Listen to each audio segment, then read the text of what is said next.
Hi friends, welcome to infinite world of G K. ഇന്ന് നമ്മൾ നോക്കാൻ പോകുന്നത് 6ാം ക്ലാസ്സിലെ ക്രിസ്മസ് എക്സാമിൻ്റെ സോഷ്യൽ സയൻസ് മോഡൽ ക്വസ്റ്റ്യൻ പേപ്പറാണ്. ഒന്നാമത്തെ ചോദ്യം, culture is not innate, it is acquired through socialisation. സംസ്കാരം എന്നത് ജന്മസിദ്ധമല്ല, അത് സാമൂഹിക മാറ്റത്തിലൂടെ നേടിയെടുക്കുന്നതാണ്. ചോദ്യം ഇതാണ്, find the odd one out regarding the factors of cultural change. Cultural ചേഞ്ചിൻ്റെ ഫാക്ടേഴ്സിൽ ഉൾപ്പെടാത്തത്, സാംസ്കാരിക മാറ്റത്തിൻ്റെ ഘടകങ്ങളിൽ ഉൾപ്പെടാത്തത് എടുത്തെഴുതാനാണ് പറഞ്ഞിരിക്കുന്നത്. Cultural diffusion, acculturation, cultural isolation, cultural assimilation. Cultural ചേഞ്ചിൻ്റെ ഫാക്ടേഴ്സിൽ ഉൾപ്പെടാത്തത് ഏതാണ്? കൾച്ചറൽ ഐസൊലേഷൻ ആണ്. Cultural isolation. അടുത്തത് ബി ക്വസ്റ്റ്യൻ, ഒരു മാച്ച് ദ ഫോളോയിങ് ആണ്. External factors and internal factors of cultural change correctly. അതായത് കൾച്ചറൽ ചേഞ്ചിൻ്റെ എക്സ്റ്റേണൽ ഫാക്ടേഴ്സും ഇൻറ്റേർണൽ ഫാക്ടേഴ്സും ഇവിടെ തന്നിട്ടുണ്ട്. അതിൻ്റെ കറക്റ്റായിട്ടുള്ള ഡിസ്ക്രിപ്ഷൻ അല്ലെങ്കിൽ എക്സാമ്പിളുമായിട്ട് അത് മാച്ച് ചെയ്യാനാണ് പറഞ്ഞിരിക്കുന്നത്. ആദ്യത്തെ ഫാക്ടർ ഏതാണ്? Cultural diffusion. അത് ഏതുമായിട്ടാണ് മാച്ചാകുന്നത്? കൾച്ചറൽ ഡിഫ്യൂഷൻ എന്ന് പറഞ്ഞാൽ സാംസ്കാരിക വ്യാപനം. ഓപ്ഷൻ ബി ആണ് മാച്ചാകുന്നത്, spread of unique aspects of one culture to another. ഒരു സംസ്കാരത്തിൻ്റെ യുണീക്ക് ആസ്പെക്ട്സ് അല്ലെങ്കിൽ തനതായ വശങ്ങൾ മറ്റൊരു സംസ്കാരത്തിലേക്ക് വ്യാപിപ്പിക്കുന്നതാണ് കൾച്ചറൽ ഡിഫ്യൂഷൻ അഥവാ സാംസ്കാരിക വ്യാപനം. എക്സാമ്പിൾ, ഫുഡ് ഹാബിറ്റ്സ്, ഭക്ഷണശീലങ്ങൾ. ഒരു സംസ്കാരത്തിലെ തനതായ ഭക്ഷണശീലങ്ങളൊക്കെ മറ്റൊരു സംസ്കാരത്തിലേക്ക് വ്യാപിപ്പിക്കുന്നത്, അതാണ് കൾച്ചറൽ ഡിഫ്യൂഷൻ. രണ്ടാമത്തേത് കൾച്ചറൽ ഇന്നൊവേഷൻ. സാംസ്കാരിക നവീകരണമാണ് കൾച്ചറൽ ഇന്നൊവേഷൻ. സാംസ്കാരിക നവീകരണം ഏതാണ് കറക്റ്റായിട്ട് വരുന്നത്? സി ആണ്.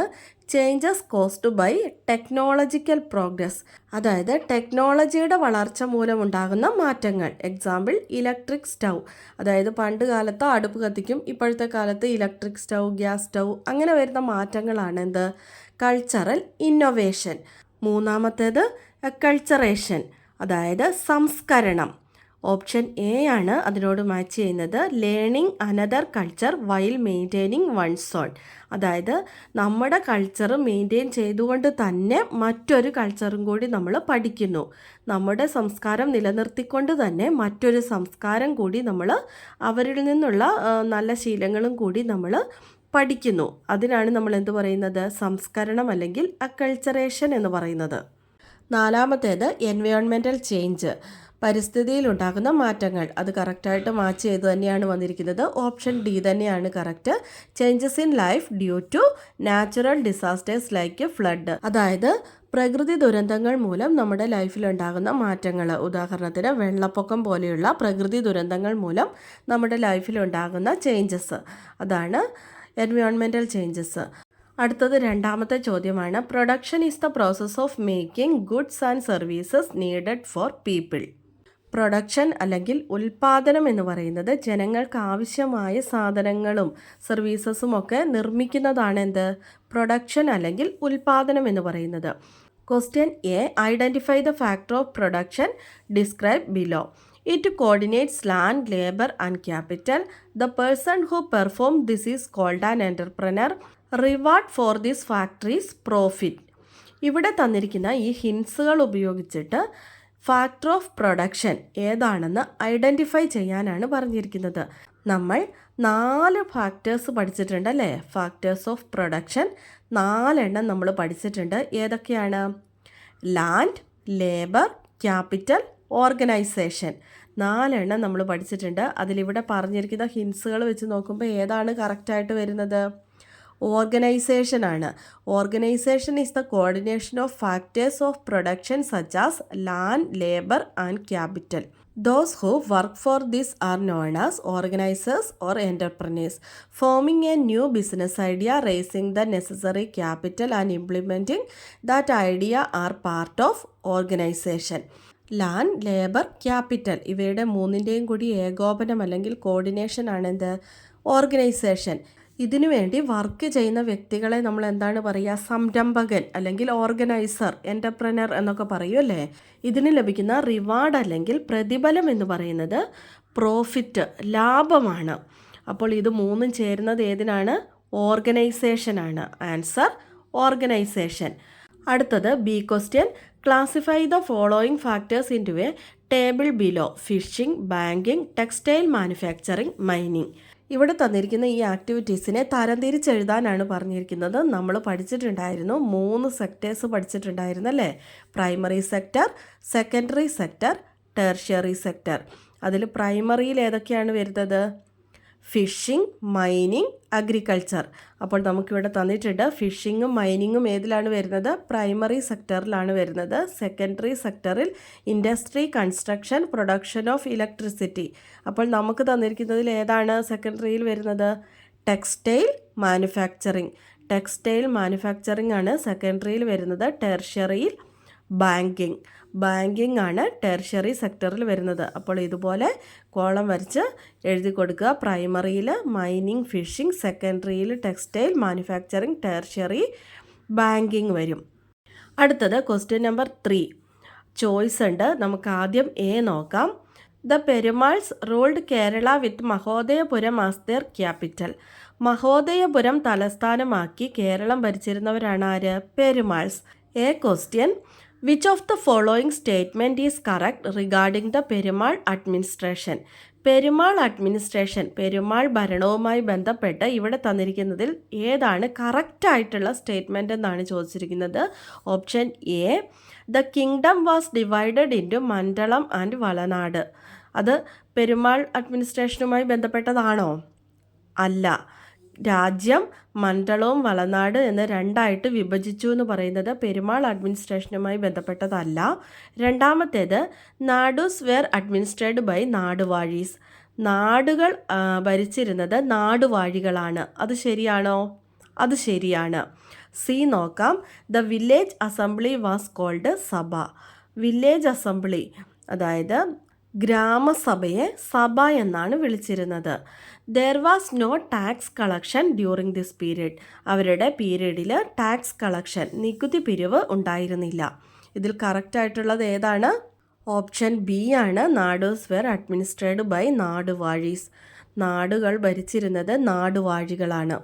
ചിലപ്പോൾ പെരുമാൾ അഡ്മിനിസ്ട്രേഷനെ കുറിച്ച് ഷോർട്ട് നോട്ടായിട്ടൊക്കെ ചോദിക്കാം കേട്ടോ. അപ്പോൾ നമുക്ക് എഴുതി കൊടുക്കേണ്ട കാര്യങ്ങളാണ് ഇവിടെ തന്നിരിക്കുന്നത്. During the Perumal rule the kingdom was divided into various നാട്. പെരുമാൾ ഭരണകാലത്ത് രാജ്യം വിവിധ നാടുകളായിട്ട് വിഭജിക്കപ്പെട്ടു. ഈ നാടുകൾ വീണ്ടും എന്തായിട്ട് വിഭജിക്കപ്പെട്ടു? ദേശങ്ങളായിട്ട് വിഭജിക്കപ്പെട്ടു. ദേശങ്ങൾ വീണ്ടും കരകളായി വിഭജിക്കപ്പെട്ടു. നാടുകൾ ഭരിച്ചിരുന്നത് നാടുവാഴികളാണ്. ദേശം ഭരിച്ചിരുന്നത് ദേശവാഴികളാണ്. കരകൾ ഭരിച്ചിരുന്നത് പഞ്ചായത്താണ്. അത് ഓർത്ത് വെച്ചാൽ മതി. അതിങ്ങനെ നമുക്ക് ഇതുപോലെ ഒരു ചാർട്ട് പോലെ ചിലപ്പോൾ ചോദിക്കാം, അല്ലെങ്കിൽ നോട്ട് പോലെ ചോദിക്കാം. അങ്ങനെയൊക്കെ ചോദിക്കാം കേട്ടോ. പെരുമാൾ അഡ്മിനിസ്ട്രേഷനെ കുറിച്ച് പറഞ്ഞപ്പോൾ ഇതും കൂടി പറഞ്ഞതേ ഉള്ളൂ. അടുത്തതൊരു ബി ക്വസ്റ്റ്യൻ കൂടിയുണ്ട്. Write a short note on the economic development during the Perumal period. Perumal കാലഘട്ടത്തിലെ സാമ്പത്തിക വികസനത്തെക്കുറിച്ച്, എക്കണോമിക് ഡെവലപ്മെൻറ്റിനെ കുറിച്ച് ഒരു ഷോർട്ട് നോട്ട് തയ്യാറാക്കാനാണ് പറഞ്ഞിരിക്കുന്നത്. Strong economic foundation, agriculture and trade flourished. Perumal കാലഘട്ടത്തിൽ എക്കണോമിക് ഫൗണ്ടേഷൻ, സാമ്പത്തിക അടിത്തറ ഒരു സ്ട്രോങ് ആയിട്ടുള്ള അടിത്തറയായിരുന്നു. അതുപോലെ തന്നെ കൃഷിയും കച്ചവടവും ഒക്കെ നന്നായിട്ട് അഭിവൃദ്ധിപ്പെട്ടു. The spice trade with foreign countries and the custom duties collected through port. Foreign countries, വിദേശ രാജ്യങ്ങളുമായി സുഗന്ധവ്യഞ്ജന വ്യാപാരങ്ങളിൽ ഏർപ്പെടുകയും അതുപോലെ തന്നെ കസ്റ്റം ഡ്യൂട്ടീസ് അഥവാ ടാക്സസ് ഒക്കെ പോർട്ടുകളിൽ വെച്ചിട്ട്, തുറമുഖങ്ങളിൽ വെച്ച് തന്നെ പിരിക്കുകയും ചെയ്തു. The commercial activities of trading groups like Anchuvannam, Manigramam, Valanchiyar and Nanadesikal which were prevalent throughout South India at that time helped the economic development in this region. അക്കാലത്ത് സൗത്ത് ഇന്ത്യയിൽ പ്രബലമായിരുന്ന അഞ്ചുവണ്ണം, മണിഗ്രാമം, വലാഞ്ചിയാർ, നാനാദേശികൾ തുടങ്ങിയ വാണിജ്യ ഗ്രൂപ്പുകൾ, കച്ചവട ഗ്രൂപ്പുകളുടെ പ്രവർത്തനങ്ങളും ഈ പെരുമാൾ അഡ്മിനിസ്ട്രേഷൻ്റെ എക്കണോമിക് ഡെവലപ്മെൻറ്റിന് കാരണമായി. അടുത്തത് ബി ക്വസ്റ്റ്യൻ ആണ്. The constitution of India is an authentic document that contains fundamental laws. ഇവിടെ പറഞ്ഞിരിക്കുന്നത് ഇന്ത്യൻ ഭരണഘടന എന്ന് പറയുന്നത് അടിസ്ഥാന നിയമങ്ങളൊക്കെ ഉൾക്കൊള്ളുന്ന ഒരു ആധികാരിക രേഖയാണ്. ചോദ്യം ഇതാണ്. A question. Differentiate between a written and an unwritten constitution. Written കോൺസ്റ്റിറ്റ്യൂഷനും അൺറിട്ടൺ കോൺസ്റ്റിറ്റ്യൂഷനും, ലിഖിത ഭരണഘടനയും അലിഖിത ഭരണഘടനയും തമ്മിലുള്ള വ്യത്യാസങ്ങളാണ് ചോദിച്ചിരിക്കുന്നത്. റിട്ടൺ കോൺസ്റ്റിറ്റ്യൂഷൻ്റെ അടിയിൽ നമുക്ക് ഓപ്ഷൻസ് തന്നിട്ടുണ്ട്. Codified and organised in book form. Written constitution എന്ന് പറഞ്ഞാൽ എഴുതപ്പെട്ട ഭരണഘടനയാണല്ലേ, അത് ക്രോഡീകരിച്ച് ഒരു ബുക്ക് ഫോമിൽ ഓർഗനൈസ് ചെയ്തിട്ടുണ്ട്. Example India, USA. ഇന്ത്യയുടെ ഭരണഘടനയും അമേരിക്കയുടെ ഭരണഘടനയും എങ്ങനെയുള്ളതാണ്? ലിഖിത ഭരണഘടനയാണ്. ഇനി അൺറിട്ടൺ കോൺസ്റ്റിറ്റ്യൂഷൻ നമ്മൾ എഴുതി കൊടുക്കണം. അപ്പോൾ എന്തായിരിക്കും unwritten constitution? Not codified or book form. എഴുതപ്പെടാത്തത്, ബുക്ക് ഫോമിൽ ക്രോഡീകരിച്ചിട്ടില്ലാത്ത ഭരണഘടന. എക്സാമ്പിൾ ഏതൊക്കെയാണ്? UK, ന്യൂസിലാൻഡ്. യുണൈറ്റഡ് കിങ്ഡവും ന്യൂസിലാൻഡുമാണ് അൺറിട്ടൺ കോൺസ്റ്റിറ്റ്യൂഷന് എക്സാമ്പിൾ. നെക്സ്റ്റ് ബി ക്വസ്റ്റ്യൻ ആണ്, what is constitutionalism? Why is it necessary to limit the powers of rulers? Constitutionalism അഥവാ ഭരണഘടനാവാദം എന്ന് പറഞ്ഞാൽ എന്താണ്? ഭരണാധികാരികളുടെ അധികാരം പരിമിതപ്പെടുത്തേണ്ടതിൻ്റെ ആവശ്യകത എന്താണ് എന്നാണ് ചോദിച്ചിരിക്കുന്നത്. എന്താണ് ഭരണഘടനാവാദം അഥവാ കോൺസ്റ്റിറ്റ്യൂഷണലിസം എന്ന് പറയുന്നത്? It is A political order that limits government power. ഗവൺമെൻറ്റിൻ്റെ പവറിനെ ലിമിറ്റ് ചെയ്യുന്ന പൊളിറ്റിക്കൽ ഓർഡറാണ് എന്ത്? കോൺസ്റ്റിറ്റ്യൂഷണലിസം അഥവാ ഭരണഘടനാവാദം എന്ന് പറയുന്നത്. ഇങ്ങനെ ഗവൺമെൻറ്റിൻ്റെ പവർ അല്ലെങ്കിൽ അധികാരം ലിമിറ്റ് ചെയ്യുന്നത് എന്തിനു വേണ്ടിയാണ്? ഭരണാധികാരികളുടെ അധികാരം ലിമിറ്റ് ചെയ്യുന്നത് എന്തിനു വേണ്ടിയാണ്? It prevents dictatorship and ensures the rule of law. Dictatorship എന്ന് പറഞ്ഞാൽ എന്താണ്? ഏകാധിപത്യം അല്ലെങ്കിൽ സ്വേച്ഛാധിപത്യം പ്രിവെൻറ്റ് ചെയ്യാൻ വേണ്ടിയിട്ടാണ്. ഭരണാധികാരികളുടെ ഏകാധിപത്യം അല്ലെങ്കിൽ സ്വേച്ഛാധിപത്യം തടയാനും നിയമം എല്ലാവർക്കും തുല്യതയോടെ ഉറപ്പാക്കാനും വേണ്ടിയിട്ടാണ് ഇങ്ങനെ ഭരണാധികാരികളുടെ അധികാരം പരിമിതപ്പെടുത്തുന്നത്. ഇല്ലെങ്കിൽ അവർ എന്ത് ചെയ്യും? അവർക്ക് ഇഷ്ടമുള്ളതുപോലെ ഭരിക്കും. നിയമം എല്ലാവർക്കും ഒരുപോലെ ലഭിക്കുമോ?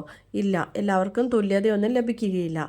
ഭരണാധികാരികളുടെ അധികാരം ഇതുപോലെ പരിമിതപ്പെടുത്തിയത് മൂലം നിയമം എല്ലാവർക്കും തുല്യതയോടെ ഉറപ്പാകും.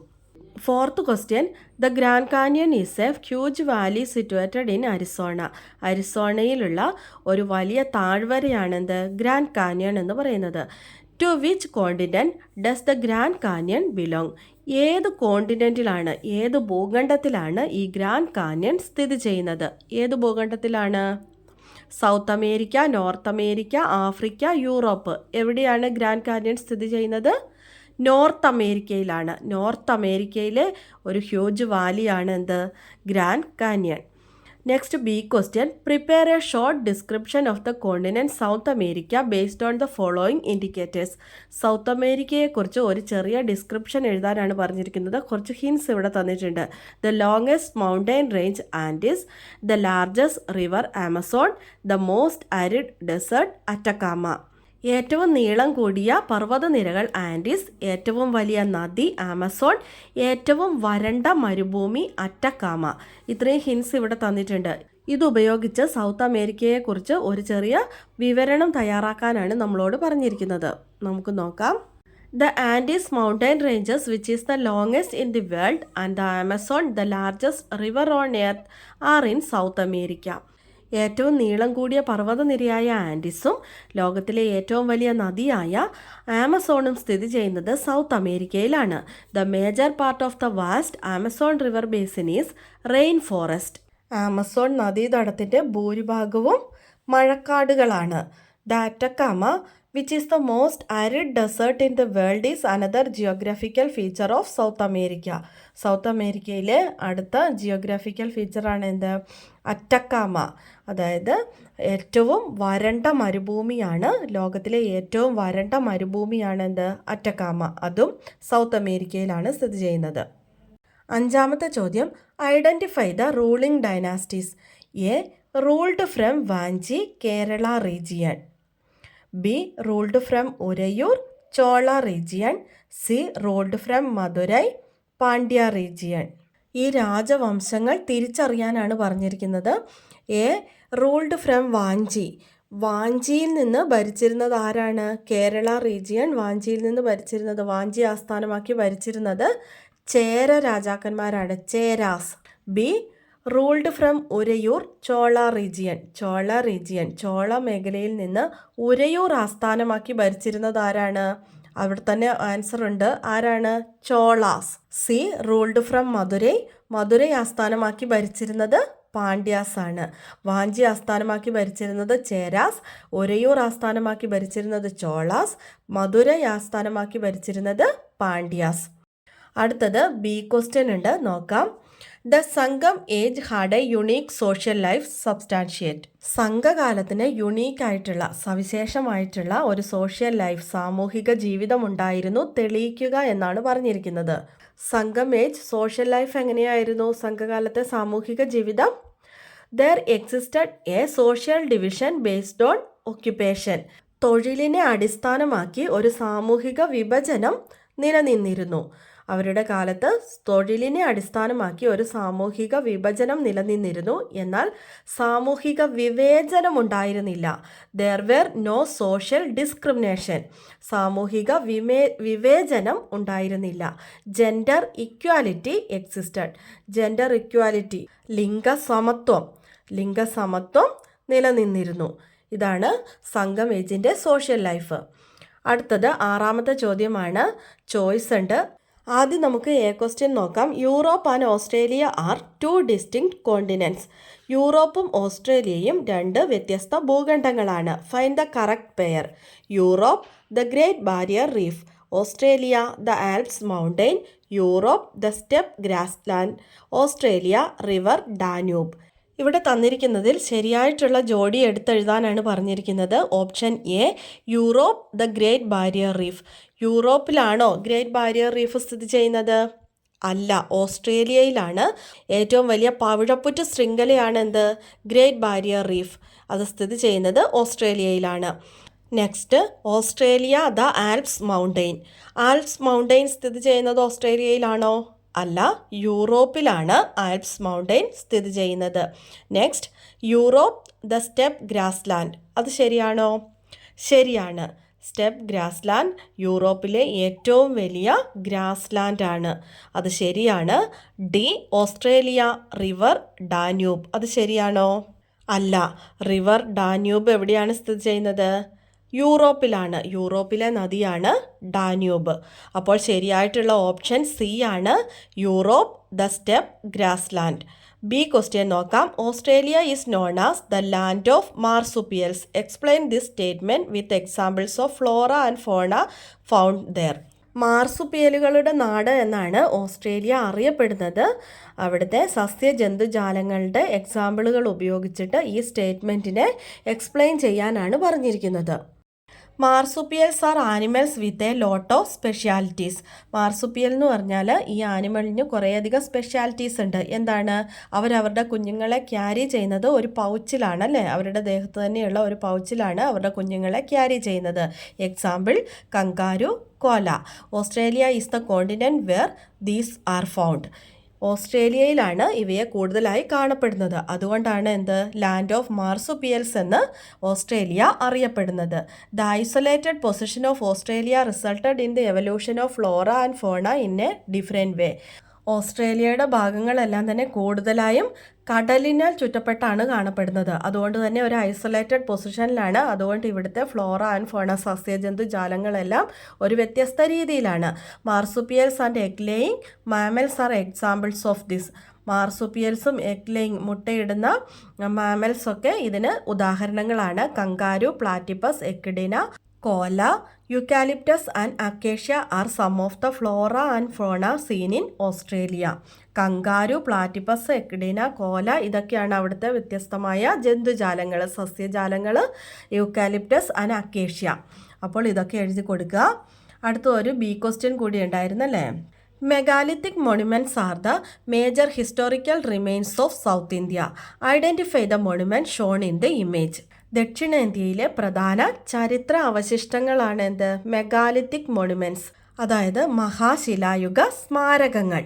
ഇവിടെ തന്നിരിക്കുന്ന ചിത്രത്തിലെ സ്മാരകം ഏതാണെന്ന് തിരിച്ചറിയാനാണ് പറഞ്ഞിരിക്കുന്നത്. ഏതാണ് ഇവിടെ തന്നിരിക്കുന്നത്? നിങ്ങൾക്ക് എല്ലാവർക്കും മനസ്സിലായിട്ടുണ്ടാകും. നിങ്ങളുടെ പുസ്തകത്തിൽ ഇതുപോലെ തന്നെയുണ്ട്. എന്താണ് ഇവിടെ തന്നിരിക്കുന്നത്? നാട്ടുകല്ല്, മെൻഹീർ. നാട്ടുകല്ല് അല്ലെങ്കിൽ മെൻഹീറാണ് ഇവിടെ ചിത്രത്തിൽ തന്നിരിക്കുന്ന സ്മാരകം. നിങ്ങളുടെ പുസ്തകത്തിൽ ഇതുപോലെ തന്നെ തന്നിട്ടുണ്ടല്ലേ. ഏതൊക്കെയാണ് മെഗാലിത്തിക് മോണുമെൻറ്റ്സ്? തൊപ്പിക്കല്ല്, കുടക്കല്ല്, മുനിയറ, കല്ലറ, നാട്ടുകല്ല്. തൊപ്പിക്കല്ല് കണ്ടോ, തൊപ്പി പോലെ ഇരിക്കുന്നു. കുടക്കല്ല് കുട പോലെ ഇരിക്കുന്നു. അപ്പോൾ ചിത്രം നോക്കി ഐഡൻറ്റിഫൈ ചെയ്യാൻ നിങ്ങൾക്ക് പെട്ടെന്ന് പറ്റത്തില്ലേ? അപ്പോൾ എല്ലാവരും ഇതൊക്കെ ഒന്ന് നോക്കി വയ്ക്കുക കേട്ടോ. അടുത്ത ഒരു ബി ക്വസ്റ്റ്യൻ കൂടി ഉണ്ടായിരുന്നു. List any 4 major megalithic sites in south India. ദക്ഷിണേന്ത്യയിലെ പ്രധാനപ്പെട്ട 4 മെഗാലിത്തിക് സൈറ്റിൻ്റെ പേരെഴുതാനാണ് പറഞ്ഞിരിക്കുന്നത്. അത് നിങ്ങൾക്ക് എല്ലാവർക്കും അറിയാം, നിങ്ങളുടെ പുസ്തകത്തിൽ അതുപോലെ തന്നെ കൊടുത്തിട്ടുണ്ട്. ഏതൊക്കെയാണ്? കേരള, മറയൂർ, തമിഴ്നാട് ആടിച്ചനല്ലൂർ, കർണാടക ബ്രഹ്മഗിരി, ആന്ധ്രാപ്രദേശ് നാഗാർജുനകൊണ്ട. കേരളത്തിലെ മറയൂരിലും തമിഴ്നാട്ടിലെ ആടിച്ചനല്ലൂർ, കർണാടകയിലെ ബ്രഹ്മഗിരി, ആന്ധ്രാപ്രദേശിലെ നാഗാർജുനകൊണ്ട. ഇവയൊക്കെയാണ് ദക്ഷിണേന്ത്യയിലെ പ്രധാനപ്പെട്ട മെഗാലിത്തിക് സൈറ്റ്. അപ്പോൾ ചോദ്യങ്ങളൊക്കെ നിങ്ങൾക്ക് മനസ്സിലായി കാണുമെന്ന് വിചാരിക്കുന്നു. എല്ലാവർക്കും വിജയാശംസകൾ നേരുന്നു. എല്ലാവരും നന്നായി പഠിച്ച് എക്സാം എഴുതുക. അടുത്ത ദിവസം പുതിയൊരു വീഡിയോയുമായി നമുക്ക് വീണ്ടും കാണാം. Thanks for watching.